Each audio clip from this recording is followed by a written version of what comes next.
Are you ready to boost your confidence when selling so you're able to close more deals? Nikki Roush will show you how to build a foundation of skills and a mindset that creates sales success without feeling pushy or salesy and without fear of rejection. She is a sales strategist and coach with more than 25 years of sales experience and is master certified in neuro-linguistic programming. This is a radically different approach to selling. It's a no sleaze, no slime, and no stress approach to building your business. This is Sales Maven. Here's Nikki. Welcome, and thank you for listening to the Sales Maven Show. I'm your host, Nikki Roush. I'm your own personal sales maven, here to offer you tips, techniques, and strategies to master your sales conversations. Today's episode is an on-air coaching call with our very own Sales Maven Society member, Jill Shroyer. Jill, welcome to the show. Thank you so much for having me. I could not be more excited. I'm so thrilled that you said yes to this. Well, I know a little bit about you. You're a relatively new member to the Sales Maven Society. I feel like, are you in your second month? Is that right? I believe so. Mm-hmm. Yeah. And we met through a summit that I was participating in, right? And I just remember it was one of those things where I pre-recorded a training and then I was asked as the speaker, as you will, to be in the chat for people who were asking questions. And you were asking such great questions during the training as my training was playing. And I'm just so thrilled to finally have you here with us. And thank you so much for being a part of the group. Well, thank you again. It's my complete pleasure. Now tell everybody a little bit about you and your business and who you serve. Awesome. Well, you mentioned I'm Jill Shroyer and my business is called Expedition HR Consulting. And I really love dealing with what I call sticky situations. So I help my clients not only what I say conquer current sticky situations like something with an employee or just an issue they're dealing with, and I also help them prevent sticky situations from happening in the future. And my groups range from companies with just 1 or 2 employees up to about 100 employees are the groups I can really serve best. Awesome.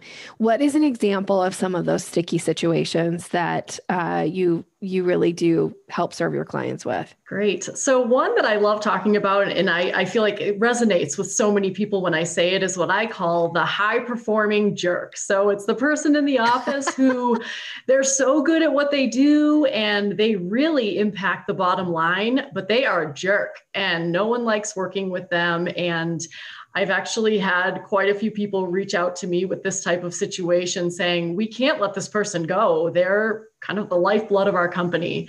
Another one may be a hygiene issue and they just do not know what words to use or how to even broach the topic. And in the workplace, there's just so many factors with that.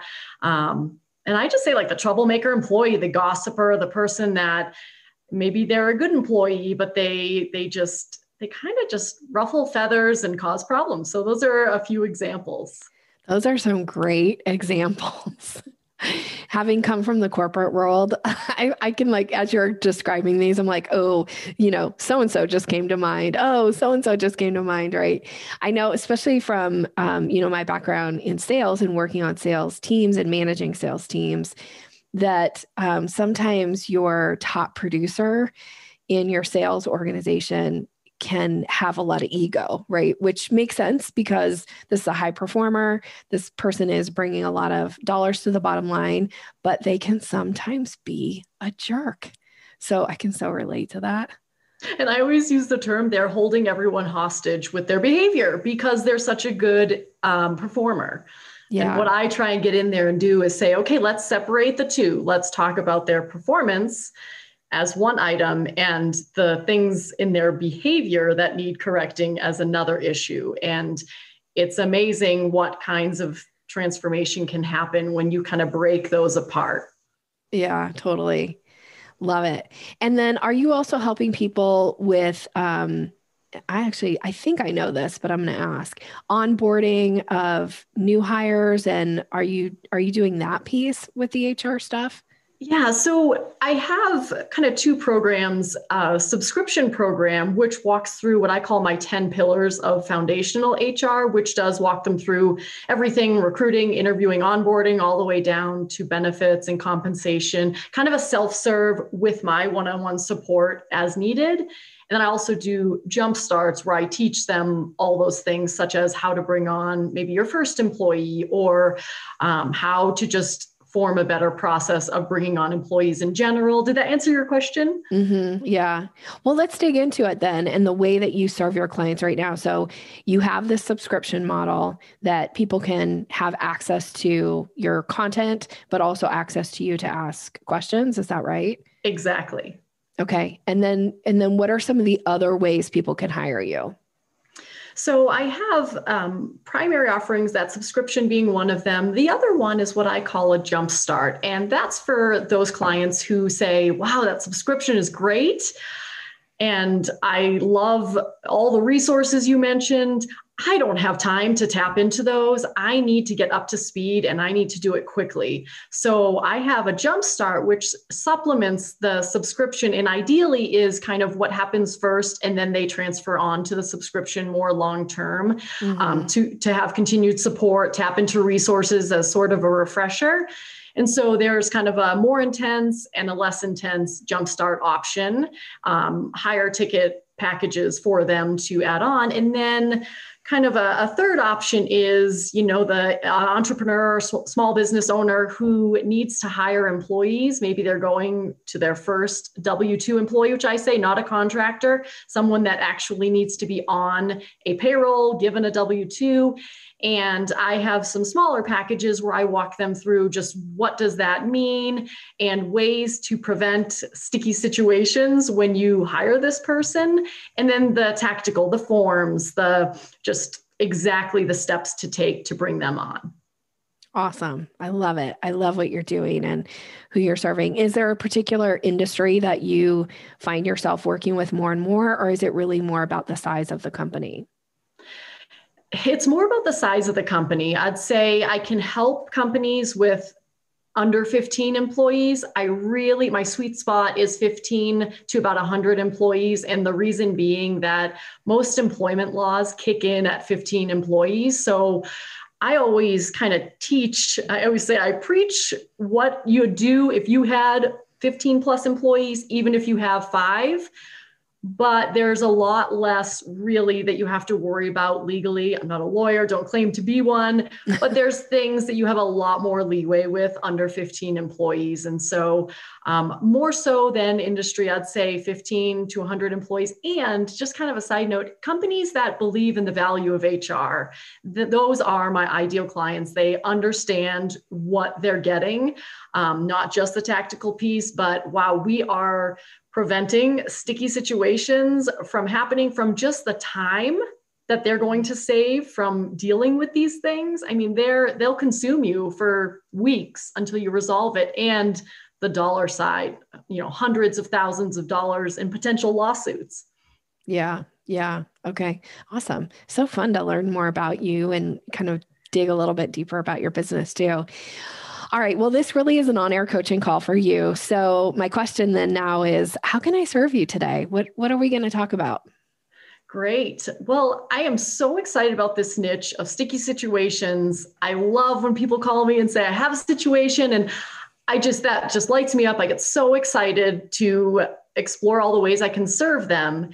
What happens is when they have a need that's outside of these primary offerings that I have, but I know that they're my ideal client and I have something to deliver to them that I can serve them with, but it's not exactly one of those other packages. So extracting a customized package that isn't taking me 3-4 hours to come up with pricing for. So I feel really good about these primary offerings. I have, again, extracting something new. And I like to say, well, these are my offerings. That's what I'm going to offer. But coming up with something new, and like an example is, if someone says, all I want is your bundle of forms to hire a one employee. I have no employees. I want to know what it takes, maybe an info sheet and a forms bundle. What does that cost? And I know I've gotten such incredible value out of the Sales Maven Society. And we've talked about kind of figuring out how many hours a project would take and maybe going at it from that angle. But I struggle with some of those fixed pieces that are built on my end, yet deliver huge value. Yeah. And what to price those at where they're feeling like they're getting value, but also that I know it didn't take me it took me 5 minutes to send it to them. Yeah. But the value is high. How to price something like that? I love this question. Okay. So, because what happens sometimes is we do, as we start to coach more clients or as we start to do more work in our field, we start to find that we've got these worksheets or we've got these structures to what we teach. And when you can bundle that for the person who wants the kind of the DIY, really, right? Like they don't want to necessarily hire you for the higher ticket price. So, and then now you're like, okay, so what do I charge?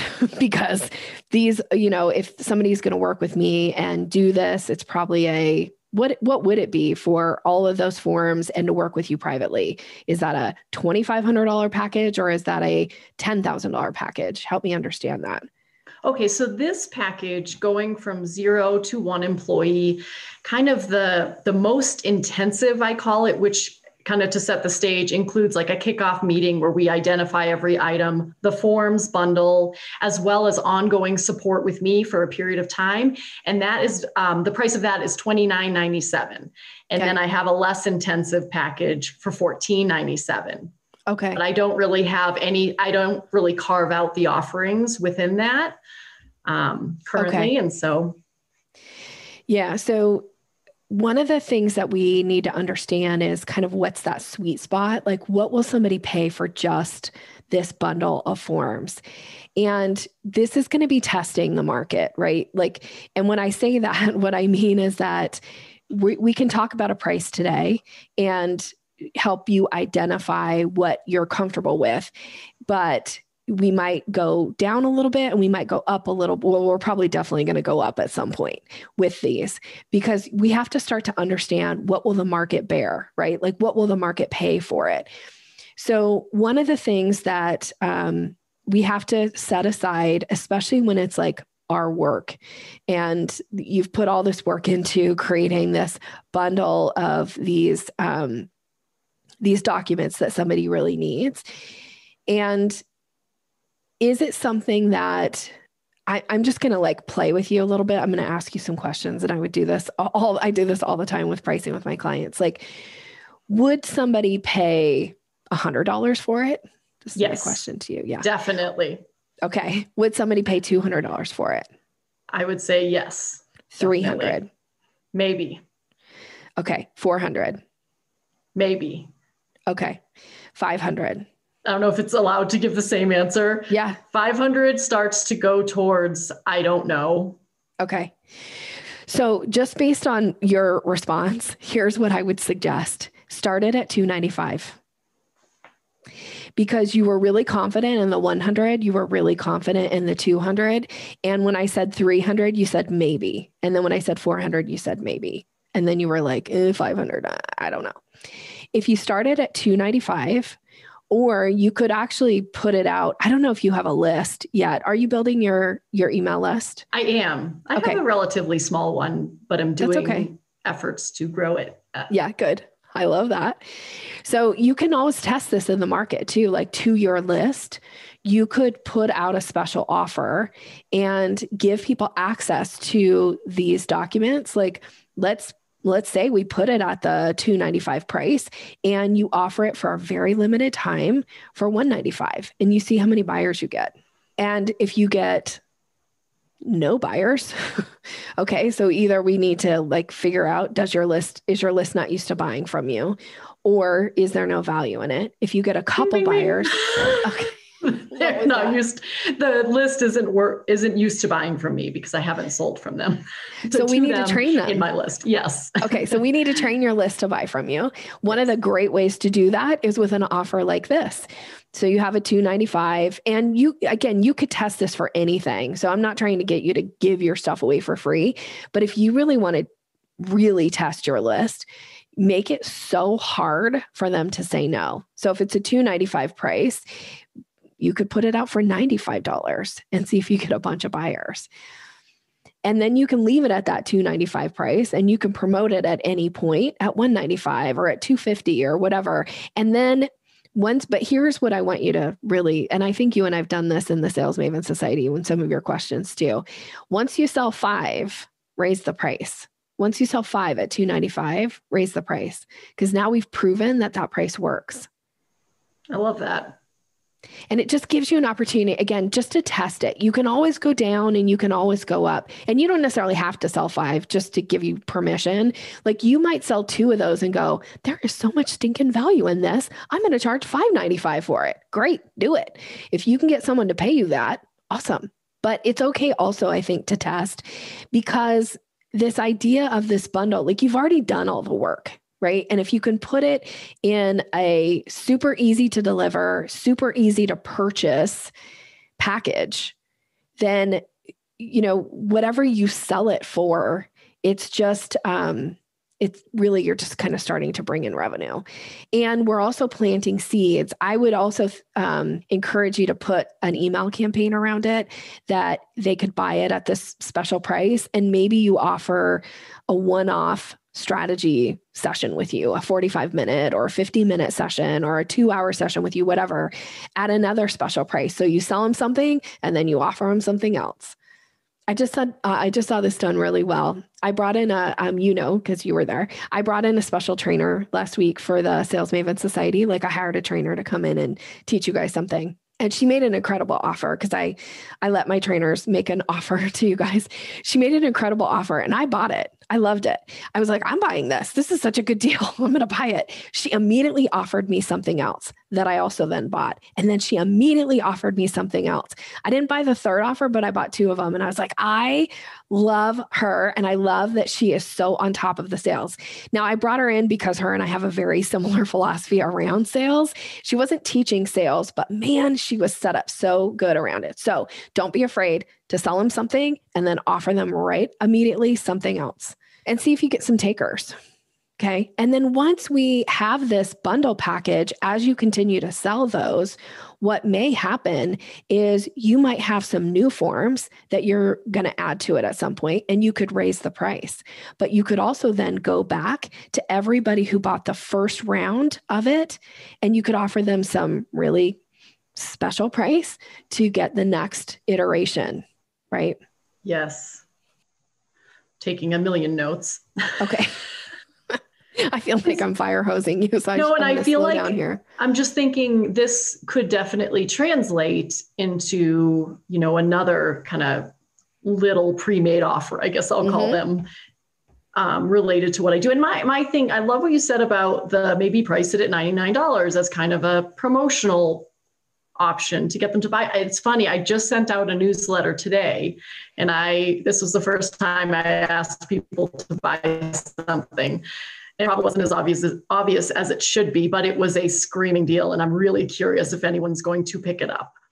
So it's like a sticky situation consult, which are a lot more, because that's, 20 years of HR coming into it. And I offered it for $99. I love it. Now, are you signed up for the conversion email sequence masterclass? I can't remember if you are. No. Okay. Has it happened yet? It starts tomorrow. Okay. Okay. So, because my brain is like, okay, Jill, like we have to have an email sequence around this special offer that you just made to your list. So it cannot be a one and done email. And I'm going to share some statistics about this in my conversion email sequence masterclass. Now, if you're listening to this as a listener and you're like, I want to take that class, it's already happened. And reach out to me if you really want it, because I can make the videos of it available as a one-off special offer. But I will teach it again in 2022. It's a super popular class. It's packed full of information. But one of the things that I have been really tracking is which email gets how many sales. So I will, and I'm going to show these stats of the last, like 4 of my last offers, and show how many sales I get on email 1, email 2, email 3, email 4, and sometimes email 5. So it can never just be one email, because if you only send one email with an offer, you're going to miss out on so much business, because a lot of times people have to sometimes they don't see it the first time around. They ignore it, or they go, oh, she's definitely going to remind me, so I'm going to wait. So we've got to have more than one email attached to this. It's super important to really grow and amplify an offer that you're going to make in the market. It cannot just be in the newsletter. I love that it's in the newsletter, and I want an email sequence attached around the offer.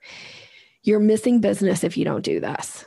Like, I've been really paying a lot of attention to this in my own business.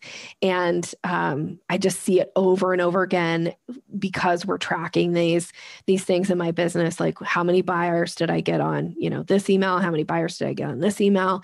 And then we tweak, every time I test like certain days of the week, and I test all this kind of stuff in my messaging.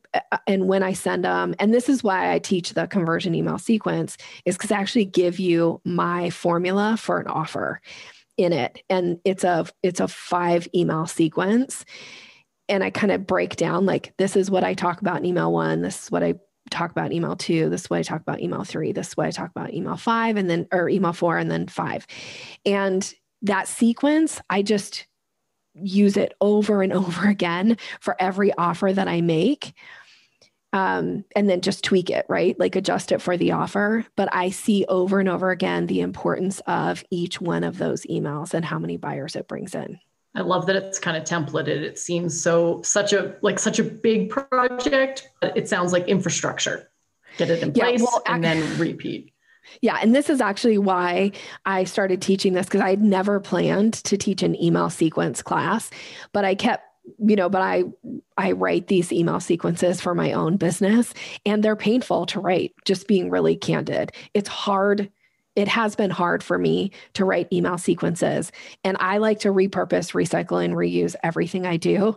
So as soon as I got them written and I started seeing the value that they were bringing into the business, and clients were like, what do you mean an email sequence? Or, I don't know how to write an email sequence. And I was like, I'm just going to put it in a masterclass. I'm going to give you all of my sequences, and we're going to talk through the structure of it. And I'm going to show you how important they are.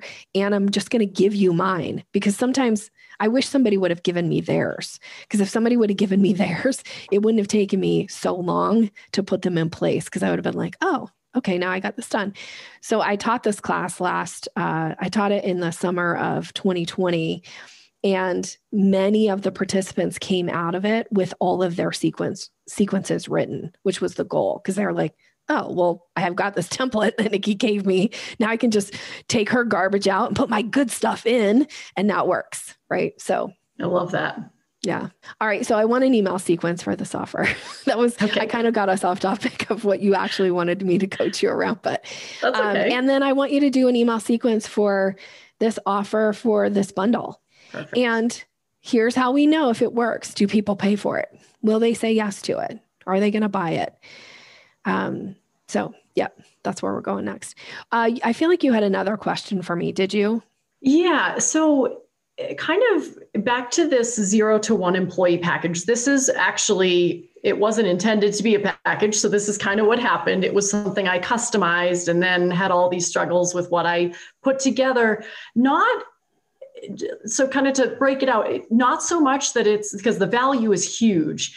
And so I'm solid on that, but it's still really hard to just kind of do that gauge of, is it right? And this person didn't buy. And so I was trying to give some thought to, how do I know if it's priced too high, or if it's just not my ideal client in that 0 to 1 space, if that makes sense? Where is that line without having had a lot of testing? And that may be the answer, is you just have to test it.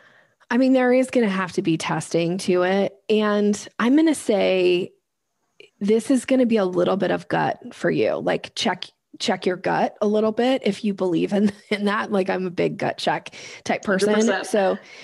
So we've got to gut check and go, well, would I be willing to do it for less, right? Or would I feel resentful in any way if I gave it to this person at this like price that was an easy yes for them? And then I would feel resentful around the work that I had to put into it or the value that they got out of it. Then that is a bless and release, because I don't really think you should spend a bunch of time and energy selling things that you then feel resentful that somebody bought at a price that you're like, ugh. So it could be that those aren't your ideal clients, these like entrepreneurs that are only willing to pay a certain amount of money for something. It could also be that you're not speaking to the right level of entrepreneur, right? So an entrepreneur who maybe is still at that like $50,000 or below is probably not going to invest in this, even if they think they need an employee, right? And they're ready to bring on somebody, or they need this help. They might not really have the money to invest. So when you think about an entrepreneur, you might have to have some criteria for yourself that this entrepreneur maybe does need to be making six figures, in revenue. Otherwise, they're probably not going to invest money in this. And then think about, are they a service-based or product-based? Because product-based, there's probably some bigger overhead, right? Whereas a service-based, there's, usually you have a higher profit margin. So they might have a little bit more ability to invest in your types of services. So that's another thing for you to think about, like, who are the entrepreneurs that you're talking to? I know in my business, I do have clients that sell products, but the majority of my clients are service-based. And I find that service-based businesses are more likely to invest in sales coaching than a product-based business, because a product-based business is just trying to figure out SEO and how to get, buyers to their website and convert. And that's not really my specialty. So they're not going to hire me for that. So think about, what is your specialty and what do they need from you? Those are the people that you have to put your offers out in the market for. And everybody else, the offer is not for the non-buyer. Like I just put this in my presentation the other day, is like, your objective is to put offers out into the market for buyers, not unsubscribers, right? Like we always get worried about like, I'm going to put this offer out, but I have all these people on my list and they're going to unsubscribe. Good. Because if they're not buyers, get them off your list. Like, why are they on your list otherwise? Now, if they want to hang out and eventually become a buyer, fine. But if they're like, I'm never spending money with Jill, let's get them off the list by selling to them to the point where they're like, I'm never going to buy from Jill, so I'm going to unsubscribe.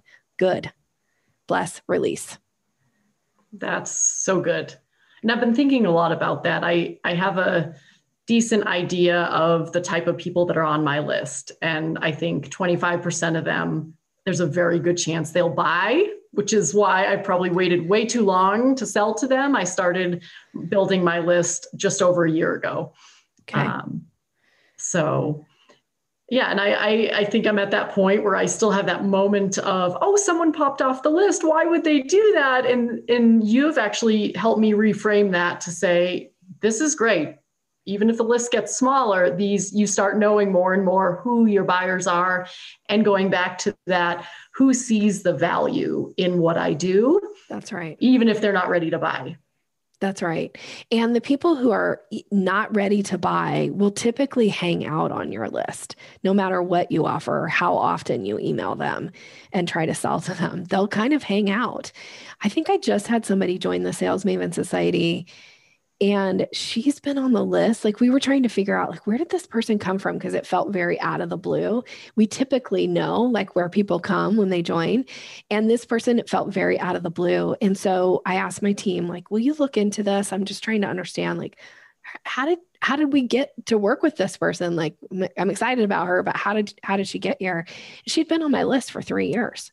And I can't tell you how many offers she had gotten before she took the offer. Like, I made one offer that finally she was like, that's the offer. And then she immediately took 2 more offers after that. And I was like, this is so interesting that she's been on my list for like 3 years before she was ready. But here's the thing. I also sent her a ton of offers over that 3-year period. She never unsubscribed. That makes don't total worry sense. about that. In a mastermind I was in 2020, one thing, I got a lot of things out of it, but one thing that I'll always hear in my head is some of my best clients, meaning spoken from my coach, said they were sitting on the list for 7 years. And she said, they're now my best clients. And I thought, 7 years, but it's kind of what you're saying, that can happen. Yeah. My goodness, I hope it's not 7 years, but that can happen. And that's super helpful to hear and kind of digest it all. And I definitely made a list thinking, why aren't these people engaging? No one's replying. Why wouldn't they? I remember I asked you once, how many people reply to these emails? And I now know what I'm experiencing is very normal. I'm getting a 40% open rate. And I thought, that's awful. Why isn't 80% opening? And someone said, that's a fantastic open rate. Yeah. So it's been a lot of years since my open rate has been 40%. I'll tell you that. Now my list gets bigger. I grow my list every single month, and the open rate tends to shrink a little bit, over the course of the year as the list gets bigger. And I think that is totally normal. And that's just how it works. And now to give you a counter example of that, there will be people who will sit on your list for years before they'll buy. Counter example of that is I was on a podcast that aired 2.5 weeks ago. And within 2 or 3 days, somebody who listened to the podcast joined the Sales Maven Society. And then 2 days later, signed up for a masterclass with me. I hadn't even met this person yet. I hadn't even got to participate with her yet in the Sales Maven Society. And so she signed up for a masterclass, and then at the same time booked an appointment to talk to me about private coaching. And within 10 days of coming into the community, she had signed up to be a private VIP client as well. Now that is a counter example of the person who, was on the list for 3 years. There will also be the people who are super fast, will come in and be ready. And then everything in between, it's a spectrum, right? So we're just always putting offers out into the market. We're always making it easy for the person. I'm here for you when you're ready. So it isn't about being pushy or aggressive. And it isn't really about forcing people to unsubscribe from your list either, but not being attached to them being on the list. Bless and release. I actually have had people unsubscribe from my list and turn around and buy and then get back on the list. So I don't pay attention to the unsubscribers anymore because I think it can be a little it can cause some mindset issues. So I don't pay attention to my unsubscribers. I just think bless and release. I love that.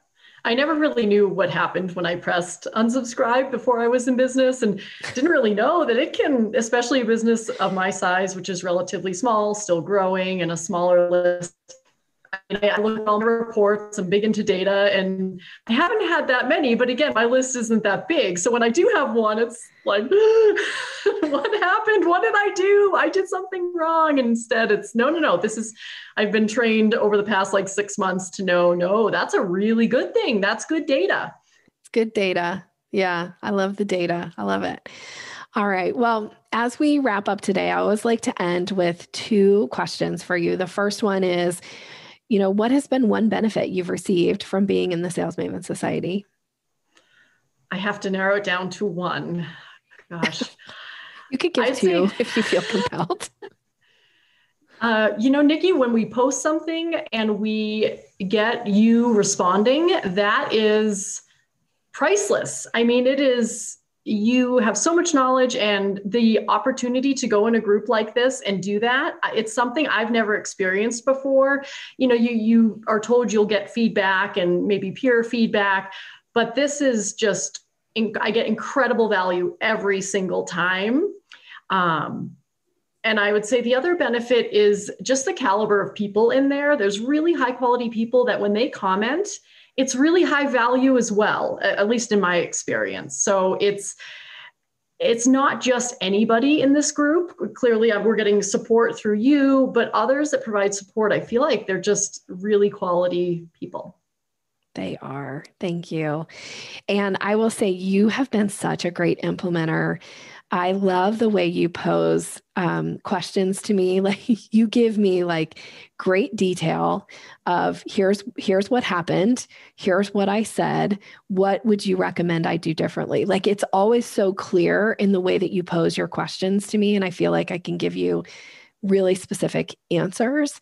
And then you'll come back and share, like, this is what happened, right, on the meeting, or here's what I was able to implement, or here's what I took away from a training, Nikki. It was this, this, and this. And, do you have anything else for me here? I love that about you. I feel like you show up with such curiosity, and you also show up from a real place of credibility because you go in, you go through the trainings, you implement things, you test things out, you give feedback to others in the group. It's just, you are a phenomenal member. And I'm just so grateful that you're there. Oh, well, thank you so much. Appreciate that. Okay. So last question is, how can people get a hold of you? I'm sure there's probably listeners who would benefit from one of your bundles, one of your packages. How can people get a hold of you?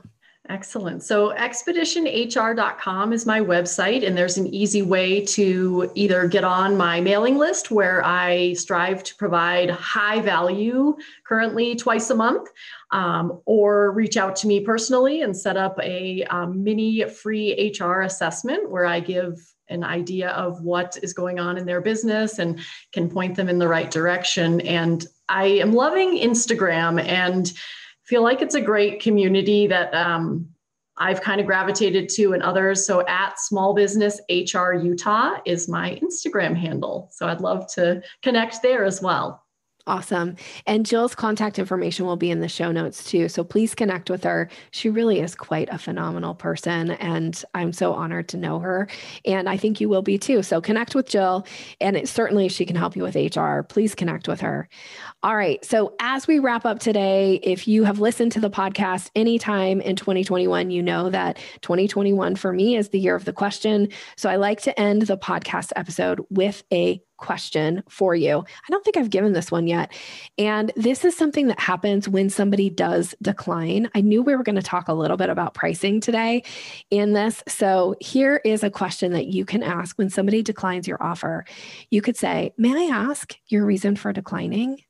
Now, what you do with your voice is important, but don't be afraid to ask somebody that question, because there might be a mountain of value in what they share with you. Keep your ego, check your ego and your defensiveness about their reason for declining. Be curious. Be like Jill. She's super curious. Be like Jill and ask, may I ask your reason for declining? And see what they say. It may not be an opportunity to possibly earn their business. It could be, but it might be invaluable information for you for the next meeting you go into. All right. Now, if you are ready to ignite your sales, the best place to do that is to join the Sales Maven Society. This is where you bring your questions, you bring your sales situations, your concerns, anything you need some support on. And I will be there to guide you, offer you suggestions, techniques, boost your confidence in the sales situations. You can join the Sales Maven Society right now by going to salesmavensociety.com. This is a monthly membership. It's $147 a month, but I'm going to give you a coupon code so you can come in as your first month for a trial. And that coupon code is 47 trial, the number 4, the number 7, and trial. That will take $100 off your first month to join the Sales Maven Society. You can come for the first month. You get 100% access to all the training, to the group, to me, to people, amazing people like Jill, for only $47 for your first month. All right. We'd love to have you there. And if we haven't connected yet on social media, let's do that. I love when people reach out to me on LinkedIn and they say they're a listener to the podcast, and or on Instagram. Those tend to be the two places where people will connect. So I would love to connect with you if we haven't connected yet. Thank you so much for listening. I'm so grateful that you show up with me each week, and have a great rest of your day. Take care, everybody. Thanks for listening to Sales Maven. Visit us online at yoursalesmaven.com/maven for more resources to boost your confidence and skills.